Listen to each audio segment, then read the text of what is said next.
ಏನು ಹೈಕೋರ್ಟ್ ಪೀಠ ಸ್ಥಾಪನೆಗೆ ವಕೀಲರ ಸಂಘ ಏನು ಹೋರಾಟ ಹಮ್ಮಿಕೊಂಡಿದೆ, ಆ ಹೋರಾಟಕ್ಕೆ ಬೆಂಬಲವನ್ನು ಸೂಚಿಸಲು ಕರ್ನಾಟಕ ಕಾರ್ಯನಿರತ ಪತ್ರಕರ್ತರ ಧ್ವನಿ ಸಂಘದ ಜಿಲ್ಲಾಧ್ಯಕ್ಷರಾದ DG ನಾಗರಾಜ್ ಅವರು ಬಂದಿದ್ದಾರೆ. ಅವರಿಗೆ ನಮ್ಮ ಸಂಘದ ಪರವಾಗಿ, ವಕೀಲರ ಸಂಘ ಪರವಾಗಿ ಉತ್ತಮ ಸ್ವಾಗತವನ್ನು ಬಯಸ್ತೇನೆ. ಅದೇ ರೀತಿ ಉಪಾಧ್ಯಕ್ಷ ಚಿತ್ರಪ್ಪ ಅವರು ಬಂದಿದ್ದಾರೆ, ಪ್ರಧಾನ ಕಾರ್ಯದರ್ಶಿ ಸತೀಶ್ ಗೌಡರು ಬಂದಿದ್ದಾರೆ, ಶಿವರಾಜ್ JC ಕಾರ್ಯದರ್ಶಿ ಅವರು ಬಂದಿದ್ದಾರೆ, ಹಾಗೂ ಇನ್ನಿತರ ಎಲ್ಲ ಆ ಕಾರ್ಯನಿರತ ಪತ್ರಕರ್ತರ ಧ್ವನಿಯ ಎಲ್ಲ ಸದಸ್ಯರು ಬಂದಿದ್ದಾರೆ. ಅವರಿಗೆಲ್ಲರಿಗೂ ನಮ್ಮ ವಕೀಲರ ಸಂಘದ ಪರವಾಗಿ ಸ್ವಾಗತವನ್ನು ಬಯಸ್ತೇನೆ. ಹಾಗೂ ನಿಮ್ಮ ಏನು ನಮಗೆ ಬೆಂಬಲ ಸೂಚಿಸಿದಿರಿ ಅದಕ್ಕೆ ಹೃತ್ಪೂರ್ವಕ ಧನ್ಯವಾದಗಳು. ಅದೇ ರೀತಿ ತಾವು ಇನ್ನೂ ಸಾಕಷ್ಟು ಹೆಚ್ಚಿನ ಸಂಖ್ಯೆಯಲ್ಲಿ 35/2026ಕ್ಕೆ ಒಂದು ಹೋರಾಟ ಹಮ್ಮಿಕೊಂಡಿದ್ದೀವಿ. ಆ ಹೋರಾಟದಲ್ಲಿ ತಾವು ಭಾಗವಹಿಸಬೇಕು ಅಂತ ಕೇಳ್ಕೊಳ್ತೇನೆ. ಇಲ್ಲಿ ಆ ಹೋರಾಟ 35/2026 ಬೆಳಿಗ್ಗೆ ಸುಮಾರು 10:10:30 ಇಲ್ಲಿಂದ ಹೊರಡುತ್ತೆ. 10 ಗಂಟೆಗೆ ಬಂದರೆ ಒಳ್ಳೆಯದು. ಹೊರಟು ಕುಂಪು ರಂಗಮಂದಿರ ರಸ್ತೆ, DVS ಸರ್ಕಲ್, BH ರಸ್ತೆ, ಶಿವಪ್ರಕಾಶ ಸ್ಟ್ಯಾಚ್ಯೂ ಸರ್ಕಲ್ ಹಾಗೂ ಅಮೀರ್ ಅಹಮದ್ ಸರ್ಕಲ್, ನೆಹರು ರಸ್ತೆ, ಆಮೇಲೆ ಗೋಪಿ ಸರ್ಕಲ್ ಮುಖಾಂತರ ಬಾಲರಾಜ್ ರಸ್ತೆ ಮೂಲಕ DC ಆಫೀಸಿಗೆ ಬಂದು ಒಂದು ಮೆಮೊರಂಡಮ್ ಕೊಡ್ತೀವಿ.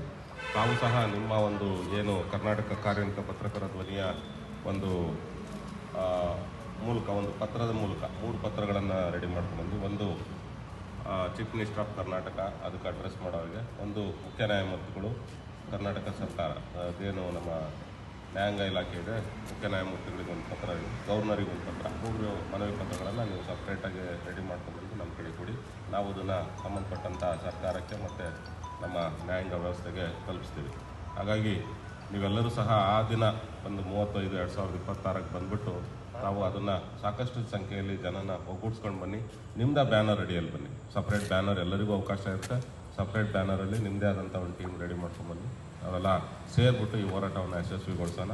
ಮತ್ತು ಈ ಹೋರಾಟ ನಮ್ಮ ವಕೀಲರು ಹೋರಾಟ ಅಲ್ಲ, ಜನರ ಹೋರಾಟ. ಆದ್ದರಿಂದ ಜನರಿಗೆಲ್ಲ ನಿಮ್ಮ ಮಾಧ್ಯಮದ ಮೂಲಕ ದಯವಿಟ್ಟು ಪ್ರತಿಯೊಬ್ಬರಿಗೂ ಮನಮುಟ್ಟೋ ರೀತಿಯಲ್ಲಿ ನಿಮ್ಮ ಹರಿತವಾದ ಬರವಣಿಗೆ ಮೂಲಕ ಇದನ್ನು ಹೇಳಿ. ಅದೇ ರೀತಿಯಾಗಿ ತಮ್ಮ ಹರಿತವಾದ ಬರವಣಿಗೆ ಮೂಲಕ ನಮ್ಮ ಶಿವಮೊಗ್ಗ ಜಿಲ್ಲೆಯನ್ನು ಮಂಗಳೂರು ಪೀಠಕ್ಕೆ ಸೇರಿಸಿದ್ರೆ ಏನು ಅನಾಹುತಗಳಾಗ್ತವೆ, ಒಬ್ಬ ಬಡ ಕಕ್ಷಿದಾರನಿಗೆ ಯಾವ ರೀತಿಯಾದ ತೊಂದರೆ ಆಗ್ತದೆ ಅನ್ನೋದನ್ನು ಸಹ ನಿಮ್ಮ ಬರವಣಿಗೆ ಮೂಲಕ ಸರ್ಕಾರಕ್ಕೆ ಮತ್ತು ನಮ್ಮ ನ್ಯಾಯಾಂಗ ವ್ಯವಸ್ಥೆಗೆ ಮುಟ್ಟೋ ರೀತಿಯಲ್ಲಿ ನಾವು ತಿಳಿಸಿ.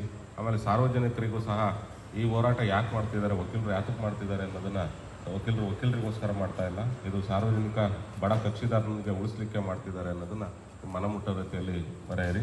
ಮತ್ತು ಅದೇ ರೀತಿಯಾಗಿ ನಮ್ಮ ಸಂಚಾರಿ ಪೀಠ ನಮ್ಮ ಶಿವಮೊಗ್ಗಕ್ಕೆ ಯಾಕೆ ಬೇಕು, ನಮ್ಮ ಭೌಗೋಳಿಕವಾಗಿ ನಾವು ಮಧ್ಯ ಕರ್ನಾಟಕದಲ್ಲಿದ್ದೀವಿ.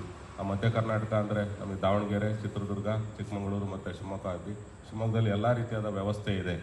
ಏನು ಏರ್ಪೋರ್ಟ್ ವ್ಯವಸ್ಥೆ ಇದೆ, ಬಸ್ಸಿನ ವ್ಯವಸ್ಥೆ ಇದೆ, ಮತ್ತು ರೈಲು ವ್ಯವಸ್ಥೆ, ಟ್ರೈನ್ ವ್ಯವಸ್ಥೆನೂ ಇದೆ, ಸಾಕಷ್ಟು ವ್ಯವಸ್ಥೆ ಇದೆ. ಮತ್ತು ಎಲ್ಲ ಸುಸಜ್ಜಿತವಾದಂತಹ ಪ್ರತಿಯೊಂದು ಯಾವುದೇ ಒಬ್ಬ ವ್ಯಕ್ತಿ ಅಕ್ಕಪಕ್ಕ ಜಿಲ್ಲೆಯಿಂದ ಬಂದರೆ ಅವನಿಗೆ ಸಾಕಷ್ಟು ಈಸಿಯಾಗಿ ಒಬ್ಬ ಬಡ ಕಕ್ಷಿದಾರನಿಗೆ ಸಹ ಅವನು ಆರ್ಥಿಕವಾಗಿ ತೊಂದರೆ ಆಗ್ದಲೇ ನ್ಯಾಯವನ್ನು ಅವರಿಗೆ ಸಿಗುವಂಥ ರೀತಿಯಲ್ಲಿ ಆಗುತ್ತೆ. ಇದನ್ನೆಲ್ಲ ತಾವು ನಿಮ್ಮ ಪತ್ರ ಇದರದ ಮೂಲಕ, ಬರವಣಿಗೆ ಮೂಲಕ ಅದನ್ನು ತಿಳಿಸ್ಕೊಡ್ಬೇಕು. ಜನಸಾಮಾನ್ಯರು ಸಹ ಈ ಆಂದೋಲನದಲ್ಲಿ ಬರೋ ಹಾಗೆ ನೋಡ್ಕೊಳ್ಬೇಕು ಅಂತೇಳಿ ನಮ್ಮ ಸಂಘದ ಪರವಾಗಿ ತಮ್ಮೆಲ್ಲರಿಗೂ ನಾನು ಒಂದು ಮನವಿಯನ್ನು ಕೇಳ್ಕೊಳ್ತಾ ಇದ್ದೀನಿ. ಇಷ್ಟು ಹೇಳಿ ನನ್ನ ಮಾತು ವಿರಾಮ ಹೇಳ್ತೀನಿ. ಈಗ DG ನಾಗರಾಜ್ ಅವರು